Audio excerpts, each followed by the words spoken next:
योग दृष्टि समुच्चय, ये ग्रंथ विशेष ज्ञान की मात्रा को बढ़ाने के लिए, यानी कि साधना को स्थिर करने के लिए है। इस ग्रंथ के अंतर्गत तीसरी ढाल में, यानी कि बला नाम की दृष्टि में, जहां पर बोध जिसका विशिष्ट मात्रा में बढ़ गया है, उसका दृष्टांत काष्ठ अग्नि सम बोध। लकड़ी की जो अग्नि होती है उसका प्रकाश अलग होता है, जो कंडे यानी छाना होता है कंडा, हाँ गोबर, वो सूखा हो उसकी अग्नि अलग। तो यहाँ अलग अलग दृष्टांत पहली का था, दूसरी तीसरी ऐसी ढाल में बताया। तीसरी ढाल के अंतर्गत प्रकाश बढ़ रहा है, प्रकाश की व्याख्या तो सेम ही रहेगी, चाहे छोटी लाइट का हो या बड़ी हेलोजन का हो, प्रकाश प्रकाश है। इसी तरह प्रकाश की जो व्याख्या है, उस प्रकाश की व्याख्या को लेके यहाँ पर ज्ञान में जो दिख रहा है, ज्ञान दशा जो तुम्हें स्थिर कर रही है, जो गुण की वृद्धि हो रही है, उस मात्रा की यहाँ बात कर रहे हैं कि पहली दृष्टि, दूसरी दृष्टि, तीसरी दृष्टि में गुण वृद्धि होते हैं। मिथ्या अवस्था छोड़कर जब आगे बढ़ता है तो क्या क्या अनुभव होता है, यहाँ ज्ञान को अनुभव में ले रहे। कोई व्यक्ति को आंसू आए तो वजह क्या, एक दुख के कारण आंसू आए होंगे, कोई चिंता के कारण आए होंगे, कोई वियोग हुआ होगा तो आए होंगे। तो संसार अवस्था में ये सब भाव आते हैं, तो इसके कारण वो आंसू से जो आंसू आ ही जाते हैं। तो जो कुछ भी ऐसी इश्यूज नहीं है, फिर भी आंसू आए, यानी कि प्रायश्चित के आंसू भी आते हैं। चंड कौशिक को आए, परमात्मा के वियोग के आंसू आए, चंदन बाला को आए, गौतम स्वामी को भी आए। तो ये सारे आंसू कुमारपाल को भी आज अंत में आए। तो आंसू आने की वजह कोई संसार था ही नहीं, संसार की सामग्री भी नहीं थी। ये भाव दशा का एक विशेष विकास था। तो भाव दशा की जो यात्रा बढ़ी, उसको यहाँ पर योग दृष्टि विशेष कैसे रजुआत करता है, यानी कि योग पूर्ण कैसे हो सकता है। क्योंकि महायोग की यात्रा है, मन वचन काया वो योग है, और मन वचन काया से संपूर्ण मुक्ति योगातीत अवस्था तक पहुंचना, उसके लिए यहाँ ज्ञान की महिमा और ज्ञान से ही आरंभ करना, ऐसा बोध दिया है। विच्छम परिहर धरह संवर्तन, मिथ्यात्व का त्याग करना और सम्यक की धारणा करना। तीजी दृष्टि बला कही जी, काष्ठ अग्नि संबोध, क्षेप नहीं आसन सधेजी, श्रवण समीहा शोध। तो यहाँ चार चीज बताई। क्षेप नहीं, क्षेप यानी कि विलंब, कुछ भी कार्य है और वो सही है, सत्य है, उपकारी है, तो उसमें वो विलंब नहीं करता है, क्योंकि उसके ज्ञान ने, यानी कि उसकी समझदारी ने उसे पकड़ लिया। समझदारी ने उस चीज को तुरंत शीघ्र करने का मन बना दिया। तो उस समझदारी के कारण कोई भी धर्म का कार्य है तो वो क्षेप नाम का दोष टल जाता है, चला जाता है। आराम से नहीं, बाद में करेंगे, अभी नहीं, देखते हैं, सोचते हैं, ये दोष उसको मिली हुई सारी तकों को, अवसर को गवा देता है। और महामूल्य अवसर तो मानव जीवन का है। तो क्षेप नाम का जो दोष है वो यहाँ पर समाप्त होता है, यानी कि कमजोर हो जाता है। कि अब तीसरी दृष्टि में काष्ठ अग्नि संबोध, वो अग्नि का ऐसा विकास हुआ, प्रकाश ऐसा बढ़ा, ज्ञान ऐसा बढ़ा, अब जो चीज उससे उपकारी है उसके अंदर वो शीघ्र प्रवेश कर लेता है, उसको सरल आत्मा बन गया ना। जो भावनाएं थी, उस भावनाओं का विकास ऐसा हुआ कि उसको अब सब कुछ करने की इच्छा है, लेकिन शरीर साथ नहीं दे तो भी भाव हो जाते हैं। कई बार आपने देखा है ना, कई लोग दान कर देते हैं तो के दान तो के क्या हुआ, भाव हो गए थे। अरे वे अपने को ये काम, ये पैसा, ये सेटिंग करना है, सबके भाव हो गए, देखा जाएगा, हो जाएगा। ऐसे कई लोग हैं, भाव आवेश में आ जाते हैं, तो कुछ निर्णय शीघ्र लेने पड़ते हैं। तो यहाँ पर साधक अवस्था में बोध शुरू होता है तो शोध शुरू होती है। श्रवण समीहिया शोध, ऐसा शब्द रखा है, शोध। क्षेप नहीं आसन सधेरी, फर्स्ट क्षेप नहीं, विलंब नहीं करेगा। सेकंड आसन सधेरी, उसकी स्थिरता जो है वो लंबे समय तक रहती है, वो दीर्घ काल तक आराधना में स्थिर रह सकता है, दीर्घ काल तक। वो भावों में भी इतना स्थिर रह सकता है कि उसकी बाह्य स्थिति जो उसके सामने आके खड़ी रहती है, बाह्य परिस्थितियां, उस परिस्थितियों को पूरा मैनेज कर सकता है, लेकिन अंतर मन से कहीं डिस्टर्ब नहीं हो सकता है। यहाँ पर ट्रैफिक फुल है, गाड़ियां बहुत है और काम अर्जेंट करना है, तो वो अपने टारगेट को मिस नहीं करता है। ट्रैफिक हो तो भी कितना जल्दी जा सकते हैं, वो उसका बैलेंस है। आसन सदेजी, स्थिरता इतनी है कि बाहर की जो कंडीशन है, बाहर की जो अवस्था है, उस अवस्था में डिस्टर्ब नहीं होता। डिस्टर्ब कब होता है, जब उसका उस चीज को न जानने का परिणाम, यानी कि न जाना हो तो, ज्ञान न हो तो। अब दर्द की जो अवस्था है वो तो आने वाली है, वो तो निश्चित है। तो क्यों आया, कैसे आया, ये सारी बातें क्यों? एक व्यक्ति की मौत हो गई है या ज्यादा बीमार है, तो ज्यादा बीमार व्यक्ति, उसके लिए उसके स्वजन उसको मिलने जा रहे हैं, और मिलने जा रहे हैं, और मिलने जाने में खुद की मौत हो जा रही है। उसको मिले तो नहीं, लेकिन जिसकी मौत आनी थी वो तो नहीं, इसको पहले आ गई। तो यहाँ पर ये स्थिति निर्मित होने वाली है कि नहीं होने वाली है? तो एक मानसिक स्थिरता बनती है कि पुद्गल का जो संयोग है उसका वियोग निश्चित है।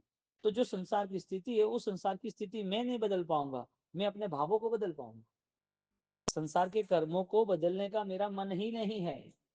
कर्म बदलने की मेरी चाहना हो या ना हो, जो हो लिखा है वो तो होना ही है।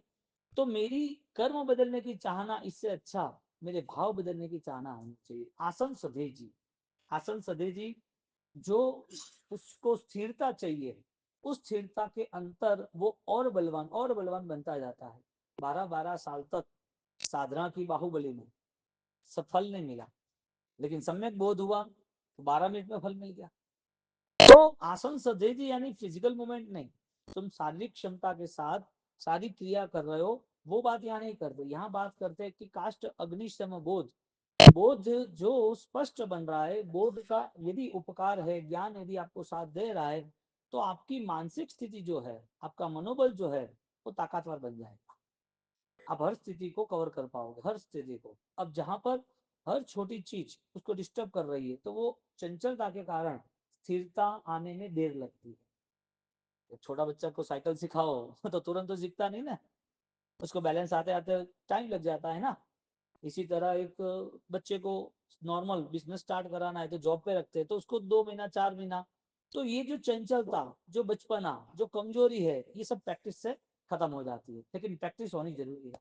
तो जैसे जैसे आसन की स्थिरता आती है, ऐसे ऐसे वो आसन की स्थिरता उसके बोध को इतना बलवान बनाते हैं, बाहर की अवस्था असर मुक्त हो जाती है, बाहर की अवस्था उसे कोई असर करती नहीं है। यानी कि मन के जो परिणाम है उसमें अपने आप को स्थिर बना दिया। तो यहाँ पर फर्स्ट क्षेप नहीं, यानी कि विलंब नहीं, धर्म आराधना में शीघ्र जुड़ता है। सेकंड, आसन सधे जी, वो गलती हो सकती है लेकिन बार बार गलती नहीं हो सकती, और वो गलती यदि माफ हो सकती है, लेकिन अपराध हो तो वो उसकी सजा हो सकती है।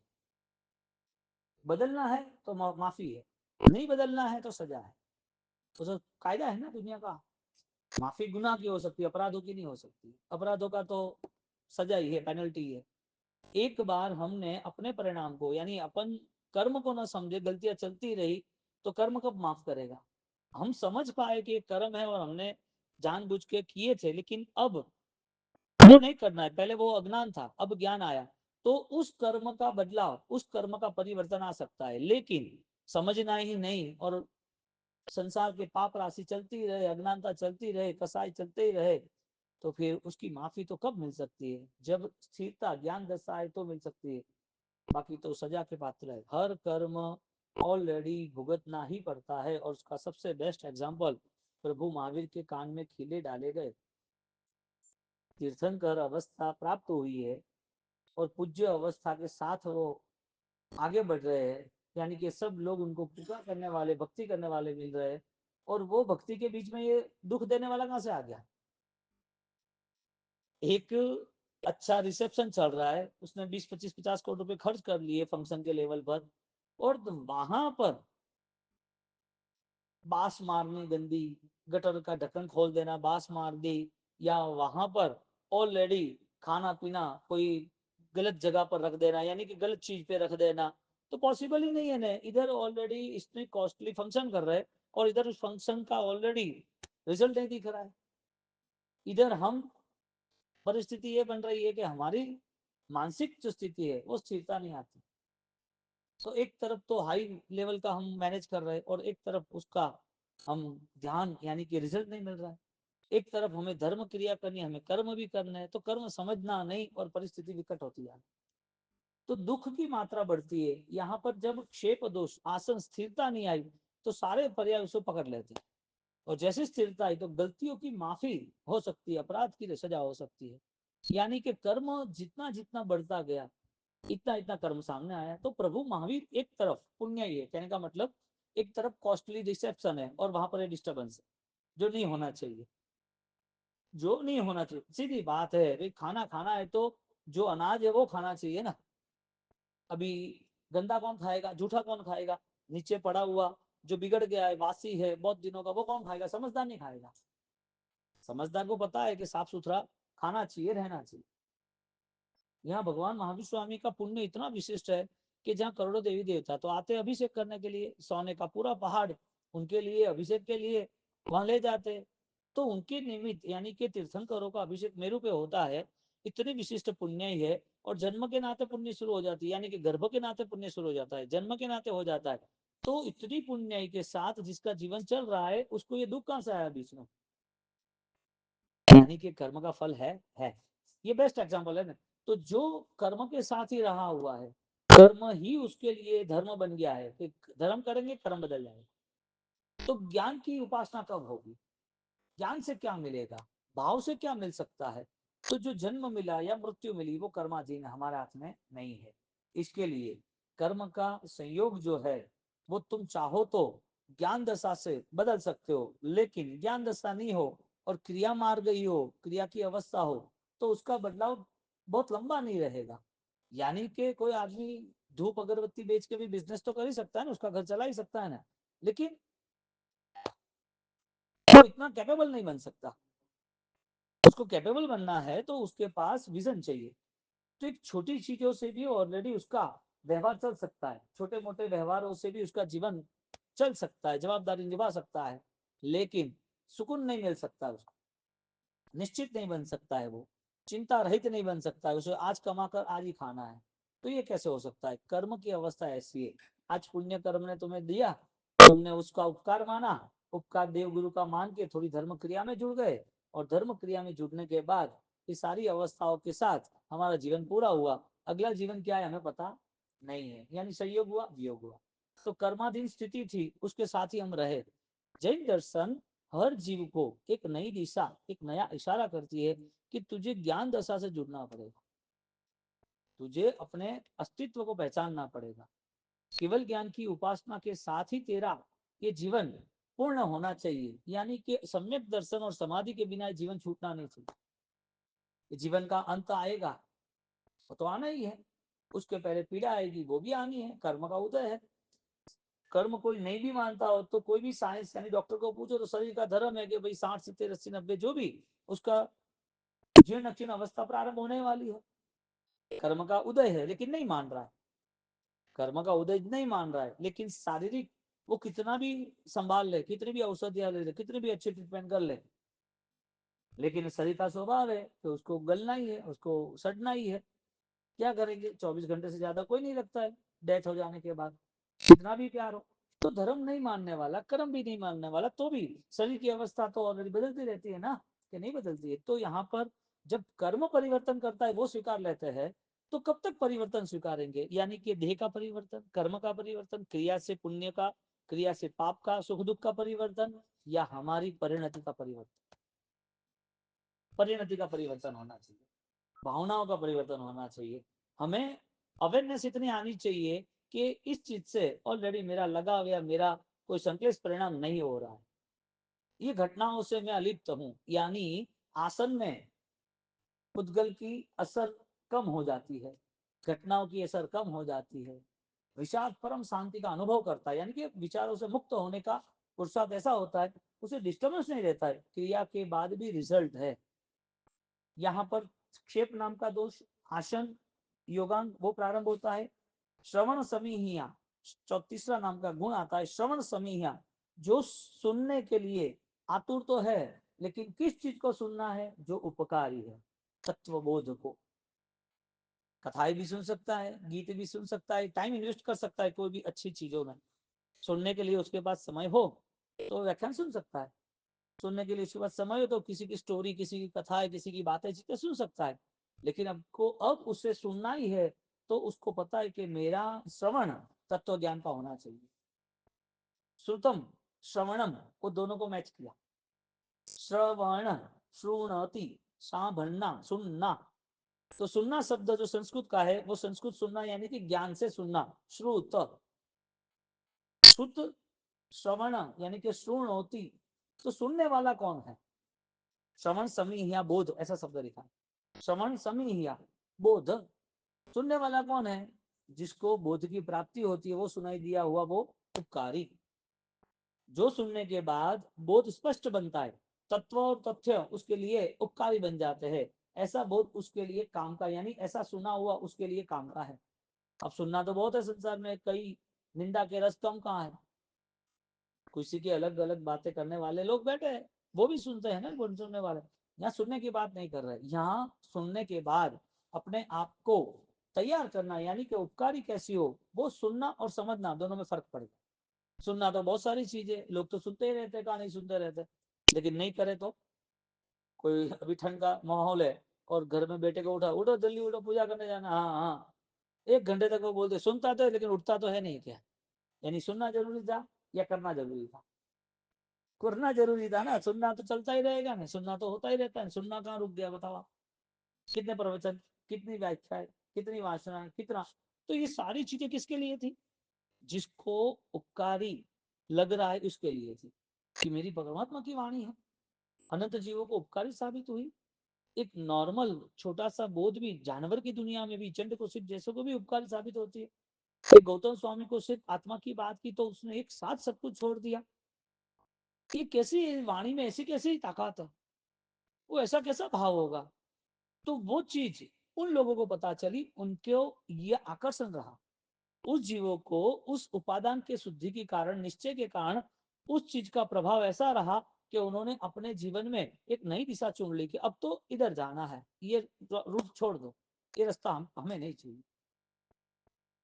सुनने का मूलभूत अर्थ ये है कि वो अपने आप पे उपकार कर सके। सुनना यानी के परिवर्तन का एक नया सुर पैदा होना। परिवर्तन नहीं आए तो सुनना कोई काम का नहीं। बच्चे को पहली दूसरी तीसरी कक्षा पढ़ता ही रहता है ना, ध्यान नहीं देता है तो निष्फल नहीं होता है, न पास नहीं होता है, फेल नहीं होता है। होता है ना फेल? क्यों? यार पढ़ने नहीं गया था, सुनने नहीं गया था, सब कुछ किया था ना, लेकिन क्या हुआ? रिजल्ट नहीं मिला। एक मंदिर उपास्य की जगह तो ले ली, पूरा मंदिर भी बन जाता है गौतम जी, तो पूरा मंदिर बनने के बाद बढ़िया से बढ़िया सोने का मंदिर बना दो, भगवान नहीं आए तब तक कोई काम का। मंदिर है ना, सोने का है ना, मूल्यवान है ना, डिजाइन बेस्ट है ना, कोतरनी सब अच्छी है ना, मंदिर बोलेंगे कि नहीं बोलेंगे? ध्वजा, कलश, शिखर, खंबे, सब कुछ है ना, और एड्रेस भी मंदिर के नाम का ही आएगा ना कि भाई मंदिर है ये। तो फिर पूजा क्यों नहीं होती? अंदर कोई घंट क्यों नहीं बजाता? अंदर कोई ध्यान क्यों नहीं करता? वहां बैठते क्यों नहीं, या भक्ति स्तुति गीत क्यों नहीं गाते? मंदिर है फिर भी, हाँ है फिर भी, क्यों? एनर्जी फोर्स नहीं है, परमात्मा विराजमान होने चाहिए, प्रतिष्ठा होनी चाहिए, वो अंजन विधान नहीं हुए है। मंदिर वो शरीर है और परमात्मा वो आत्मा। मंदिर को भी संभालना है और परमात्मा अंदर बैठा है उसे भी संभालना है। बोलो एड्रेस हो तो भी लोग नहीं जाएंगे। तो परमात्मा न होना, इसका मतलब मंदिर का फलीभूत न होना। तो मंदिर का इंपॉर्टेंस तभी था जब परमात्मा थे। ज्ञान का महत्व और सुनने का महत्व, सुनने की महिमा तभी थी जब परिवर्तन प्रारंभ हो, क्योंकि परिवर्तन समीह बोध ऐसा लिखा है। और आगे चौथी बात आती, यानी चौथी यही आती है, पहली आती है यहाँ तीसरी गाथा में 4 बात बताई है। तीसरी ढाल की पहली गाथा में तीजी दृष्टि बला कही जी, मित्रा तारा बला तीसरी, चौथी दिपरा आती है। तो 3 राउंड, इसमें थर्ड राउंड के अंतर्गत तीसरी दृष्टि में बला नाम की, यानी कि ऐसी दृष्टि है जो बल देती है। हाँ, इसके आगे बला यानी कि कोई आपत्ति नहीं समझना। काष्ट अग्नि संबोध, तो अग्नि का प्रकाश, कैसा अग्नि का प्रकाश? क्षेप नहीं, तुरंत काम करता है। आसन सधीर, स्थिरता आती है। श्रवण जो है वो श्रवण की उसकी भावना, आसन योग वगैरह रहता है, श्रवण की भावना रहती है, और वो श्रवण के साथ बोध रहता है। इसके लिए श्रवण समीह या शोध ऐसा शब्द यूज किया है। काष्ट अग्नि संबोध, बोध 1, क्षेप 2, आसन 3 और श्रवण 4। अब सुनना है और बोध नहीं है तो क्या करेंगे? सुनना है और बोध नहीं हो तो क्या करेंगे? रिजल्ट मिल नहीं सकता है। रिजल्ट मिलना एक पोजीशन होती है, क्रिया की पोजीशन है ना सामयिक की, कि भाई आपको सामयिक करना है तो शुद्ध वस्त्र पहनना पड़ेगा। आपको क्रिया में सूत्र जो करे मध्य लेना पड़ेगा, आपको 48 मिनट बैठना पड़ेगा, आपको एक आसन पर पहुंच के बैठ गए, आपको स्वाध्याय करना पड़ेगा, तो आपको लगेगा कि सामयिक मेरा विधि सहित हुआ। तो यहाँ पर जब क्रिया विधि सहित होती है तो भाव में क्या विधि होगी, परिणाम की क्या विधि होगी? परिणाम की विधि है मेरी खोज प्रारंभ होनी चाहिए, मेरी अंतर यात्रा मेरे लिए उपकारी है, इसके लिए मुझे ये हर बार सोचना चाहिए कि मैं ये आगे कैसे बढ़ू, मैं कैसे करूँ, मुझे करना ही है। तो वो जो अंतर यात्रा का जो निर्णय है ना, वो सारी कंडीशन को मैनेज कर लेगा। लेकिन अंतर यात्रा नहीं होगी तो क्रिया के बाद भी रिएक्शन कम नहीं होगा। क्रिया हुई लेकिन अंदर के जो कसाई रिएक्शन है वो खत्म नहीं होता। तो परिणाम जो है ना हर बार नेगेटिव होते हैं। क्रिया सही है, परिणाम नेगेटिव। एक ऐसी बात हुई, इंजेक्शन कॉस्टली है, ट्रीटमेंट का इंजेक्शन 2-5 लाख का कॉस्टली है, लेकिन मुर्दों को दे रहा है। आपके पेरेंट्स, आपके जो भी रिलेशन में, किसी के कोई रिलेशन में कोई बहुत ज्यादा बीमार हो गया और डॉक्टर ने बोला कि आपको ये इंजेक्शन लाना है, बहुत कॉस्टली ये ट्रीटमेंट है, 3 दिन चलेगी और 3 दिन के अंदर आपको 5-7 लाख का इंजेक्शन है, आप लेके आओ, लेके आए और दे दिया उन्होंने, और वास्तविक 1 घंटे पहले उसकी डेथ हो गई। इंजेक्शन कॉस्टली है लेकिन मुर्दों को देता है, देना चाहिए नहीं देना चाहिए? नहीं नहीं, कॉस्टली इंजेक्शन है, डॉक्टर ने बोला ऐसे किया, उसको अपने स्वजन का प्यार है, वो इसके लिए तो 1 महीने तक इंतजार कर रहा था, अब सब कुछ हो गया, अभी ऑलरेडी ट्रीटमेंट स्टार्ट होनी चाहिए, रिजल्ट नहीं मिलेगा ट्रीटमेंट कितने भी कर लो। यानी कहते क्रिया है ना वो रिजल्ट नहीं है, लेकिन वो रिजल्ट लाने का एक जरिया है, रिजल्ट लाने का एक जरिया है। जितने भी क्रिया का योग मिल रहा है वो पुण्य का कारण है, वो उपकारी है, किसके लिए? जो बोधवान बंदा है इसके लिए। इसके लिए यहाँ पर क्रिया का रिएक्शन नहीं है, क्रिया में रहा हुआ दोष का रिएक्शन। क्रिया का निषेध नहीं किया, लेकिन जो क्रिया करने के बाद रिजल्ट नहीं मिलती, ऐसी क्रिया करके क्या करोगे? मुर्दे को इंजेक्शन देके क्या करोगे तुम? कब तक मुर्दे को इंजेक्शन दोगे? और वो इंजेक्शन कितना भी मूल्यवान हो, रिजल्ट तो मिलने वाला है नहीं, इससे अच्छा तो रिटर्न कर दे भाई, 2-5 लाख उनके नाम से सत्कार्य में खर्च कर देना, तू इंजेक्शन वापस देके। नहीं, इंजेक्शन तो देना ही पड़ेगा, उनको जिंदा करना ही पड़ेगा, क्योंकि इंजेक्शन से जिंदा होता है आदमी, इंजेक्शन से जिंदा होता। दवाइयों के भरोसे कौन रहता है? ये तो कर्म का उदय है, जिसने कर्म माना है। क्योंकि सबसे ज्यादा फाइट धर्मात्मा को, क्रियावान को होती है, सबसे ज्यादा फाइट। क्योंकि जो पाप में पला पोसा है, पाप के दलदल में जो बसा हुआ है, उसके लिए तो कर्म आराम से बैठा है, कोई नहीं तो करता रहना, कोई प्रॉब्लम नहीं। बीमार है उसके लिए होटल है ही नहीं, जिसको बीमार होना है उसके लिए होटल है। जो खाना पीना पूरा केमिकल रिएक्शन वाला है वो बीमार वाला थोड़ी खाएगा, होटल वाले को वो खिलाएगा नहीं, तुम्हें तो इतने माप का ही खाना, हॉस्पिटल का इतना ही खाना, ये जूस लेना, ये खिचड़ी खाना। बीमार है उसके लिए भोजन, बीमार होने वाले जो उसके लिए होटल। तो होटल किसके लिए? बीमार होने वाले के लिए। क्रिया का दोष किसको लग रहा है? जिसको दुर्बुद्धि और दुर्गति में जाना है, इसके लिए। तो धर्म यहाँ पर करने वाला व्यक्ति, उसको ज्यादा रिस्क है धर्म करने वाला, क्योंकि वो कर्म से छूट रहा है ना। कर्म कहता है मैं तुझे फंसा दूंगा, इसके लिए कर्म उसे माहौल देता है, कसाय का, मोह माया का, दंभ का। कर्म उसे माहौल देता है, पकड़ लेता है, तूने कर्म को पकड़ा, मैं तुझे नहीं छोड़ूंगा, तुझे खत्म कर दूंगा। तो साधक ने क्या किया? कर्म से मुक्त होने का सब रास्ते अपना लिए। इसके लिए कर्म ने पुण्य उदय के कारण उसको देवलोक दे दिया, उठा जा ले जा।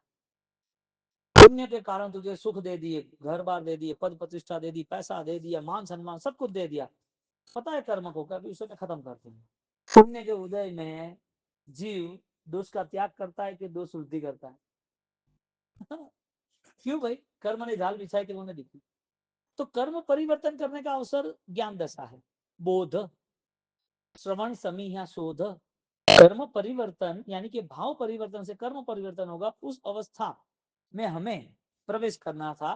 तो यहाँ धर्म क्रिया करने के बाद भाव नहीं रहे, क्रिया बहुत हो, परिणाम इतने सात्विक नहीं बने, क्रिया के ही परिणाम रहे, परिणाम के समय थोड़ा परिवर्तन रहा, लेकिन आत्म की स्पर्शना, सम्यक दर्शन के गुणों का अनुभव होना चाहिए, वो नहीं हुआ। उस परिस्थिति के कारण देवलोक की दुनिया में गई, चक्रवर्ती का साम्राज्य मिल गया। परिस्थिति क्या बनी सुख की दुनिया में? कर्म ने उसे पकड़ लिया, तूने मुझे पकड़ा था, मैं तुझे पकड़ा, आ जा बेटा। और जैसे कर्म ने पकड़ लिया, मोह माया इतना सारा तामझाम दे दिया, वो भूल ही गया, पापों में मस्त बन गया। इसके लिए चक्र जो चक्रवर्ती है, राजेश्वरी है, उसकी अवस्था क्या बनती है? सीधा नरक में जाता। बचे कौन? पुद्गल नहीं, उसके परिणाम, क्योंकि धर्म क्रिया के समय भी उसने सही परिणाम नहीं रखे थे। धर्म क्रिया करते वक्त भी उसका मन ऐसा नहीं था, उसका मन कि मैं कसाय का त्याग करूं, मैं परिणाम सुधारू, उसको ऐसा था मैं क्रिया करूं। तो क्रिया ने उसे पुण्य दिया, धर्म ने उसे पुण्य दिया, धर्म ने उसे शरीर भी दिया, जीवन भी दिया, परमात्मा महावीर देव श्रीमंत स्वामी का योग भी दिया। पुण्य सब कुछ देगा, किसको डुबाने के लिए, किसको देगा, जो अच्छा आराधक है, अच्छा धर्म क्रिया कर रहा है उसको देगा। जो हॉस्पिटल में उसको होटल की जरूरत है, जो तंदुरुस्त है वो कहाँ जाता है, सीधा बीमार होने की जगह पर जाता है ना। जिसका पुण्य का उदय वो कहाँ जाएगा, पुण्य का उदय यानी कि धर्म क्रिया करता करता, धर्म क्रिया करने वाला वो दोष को नहीं छोड़ता है। धर्म क्रिया का पुण्य इतना बढ़ गया है, कर्म ने सोच लिया उसको तो फंसाना पड़ेगा आपको, तो धर्म क्रिया ने सुख दे दिया और सुख के समय पर रिएक्शन स्टार्ट। ज्यादा धर्म क्रिया भी ऑलरेडी अभिमान के कारण, ईर्षा के कारण, वो भी कर्म सत्ता मल्लीनाथ भगवान का अवतार दे देते, स्त्री अवतार। क्रिया श्रेष्ठ नहीं है, बोध श्रेष्ठ नहीं है। यहाँ चौथा पद ये रखा, समन समी बोध, और यहाँ पर दूसरी गाथा में लेते हैं, तरुण सुखी स्त्री परिवर्यो जीव चाहे सुरगीत सांभळवा तेम तत्वनी ये दृष्टि सुविनीत है। अब दृष्टि के विकास में नए गुणों की तरफ आगे बढ़ते कह रहे कि जैसे तरुण सुखी स्त्री परिवर्यो, एक परिवार में संस्कारी स्त्री होती है तो परिवार कितना संभल जाता है।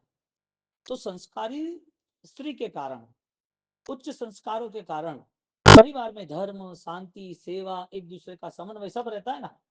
तो युवा तरुण सुखी स्त्री परिवार हो रहे, तो जो जिसने शादी की है उसको शांति लग रही कि मेरे माँ बाप की सेवा तो हो रही है, मेरे परिवार को संभाल पाएगा, मेरे छोटे बड़े भाई है, मेरी बहन है, सब कुछ अच्छा है, उसको बोलेगा कि बहुत अच्छा है, लोग राजी खुशी है। क्यों भाई, घर में एक मेंबर आता है तो उस मेंबर को सेटल होने के लिए उसका टाइम जा रहा है। सब अलग अलग नेचर है ना सबके। अब वो बेटी तो आ गई घर पे, उसके बाद उसने समझ लिया कि यही मेरा घर है और मुझे सबको संभालना है। सबके अलग अलग स्वभाव है, लेकिन मेरे स्वभाव में मुझे मस्त रहना है। घर परिवार में अलग अलग स्वभाव है, मेरे स्वभाव, और उस स्वभाव की मस्ती के लिए वो ऑलरेडी घर में मैनेज करते हैं। तो वो युवा जो है तरुण सुखी जो परिवार में है, वो सब सुखी कैसे हुए कि उनके परिवार के स्त्री के कारण। और शासन भी 7 क्षेत्रों में मजबूत तभी है जब साविका क्षेत्र मजबूत, ऐसा नियम है। साविका है इसके लिए मंदिर की भी सुरक्षा, पाठशाला की सुरक्षा, बच्चों को संस्कार, साधु साधु भगवंत आए तो गुजरी पानी उनकी व्यवस्था, बीमार है तो कुछ भी, और सेवा, सब कुछ मैनेज कर सकते हैं, सब कुछ मैनेज कर सकते हैं, ज्ञान पाठशाला सब कुछ। कठिन परिस्थिति हो तो भी सीता की तरह, मैना की तरह सब मैनेज कर सकते। साविका क्षेत्र जैन शासन का मूल है। यहाँ पर सामान्य दृष्टांत बताया है कि भाई क्षमता बढ़ती है, ज्ञान बढ़ता है तो क्या आनंद आता है, तो आनंद के दृष्टांत आए, आनंद के दृष्टांत आते कि कोयल का स्वर आता है, कोयल बोल रही है और कौवा बोल रहा है, दोनों में फर्क है ना, तो वो मधुर है ना, देख के पता नहीं चलेगा, सुन के पता चलेगा। तो सुनने के बाद जो भाव आते हैं, एक परिवार में एक अच्छा पात्र, अच्छा मेंबर्स एंटर होता है तो माहौल बदलता है, सुनने के बाद अपने भाव बदलते हैं। इसी तरह जैसे वो गीत सुन के आनंदित होता है, ऐसे तत्व की बात आती है ना, तब उसकी मस्ती और बढ़ती है। क्यों, क्योंकि तत्व में बार बार उसे रहना है, उस भाव में उसे स्थिर रहना है। सांभळवा तेम तत्व जी, ये दृष्टि सुविनीत है। तीसरी दृष्टि में तत्व बोध के लिए वो उत्साहित होता है, तत्व बोध के लिए। क्यों, तत्व सुनकर पता चला, वो तत्व ऐसा पता चला कि अब उस तत्व में उसको रहना पसंद है। जिसने सुना कि भाई कर्म का फल ऐसा है, वो कैसे दूसरा कर्म गलत करेगा।